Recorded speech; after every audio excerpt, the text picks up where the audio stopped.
Riwruok mar lakteche KMPDU bogo dhi ng'anyo tarik 18 dwe mar adek poni piny owacho onduso batho sach lakteche matimo tiegruok kaka intern doctors. Kotelne gi jagoro maduong' mar riwruogno Davji Atela kinde mane giromo kod lakteche matimo tiegruok gikwedo wach mane jatend migawo mar thieth Deborah Baraza wacho ni osach lakteche go ibiro duok piny kowuok e gana 206 nyaka gana 70.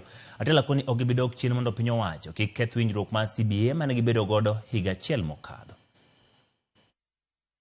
Oka union waromo gi interns kawuono, waromo gi dakteche wacho ni ka gitemo ni gimulo mshahara mar daktari mora mora to mano nyiso ni gidwaro mondo wadhi wagany. Koro wacho ni dakika 18 dwe mar adek wachako demonstrations e bara ndara. Bang' kanyo ka ok giwinjo wach to wadhi bedo gi ng'anyo mar dakteche te Kenya mangima. Ng'eny ng'anyo ni thothne kaka waseneno en sirkal maluonge. To sama sirkal onyisi ni dhi ng'anyo ka ramo ino kedhi. Koro wan wacho ni kik gitem ni gimulo osara mar dakteche. Mano mokwongo. Mar ariyo en sirkal ma gimoro amora ok ti. Kata wach mag social health authority ma NHIF osetiyo higni 60 ma koro ok ti.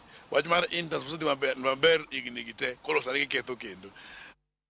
Kapod wantiere weche mag thieth, riwruoge mopogore mag jochiw thieth koro dwaro mondo bura owit oko paro ma nywando kendo duoko piny riwruoge mopogore mag jolony e sekta mar thieth e pacho ka. Kotelne kod riwruok mar KUKO, jolony go lero ni onge omenda moro amora ma giyudo kowuok kuom piny owacho e tayo chenro magi kendo ketho moko kuomgi ibiro duoko chien okenge mosego e sekta mar thieth. Riwruoge go bende oseo Director General mar thieth e pacho ka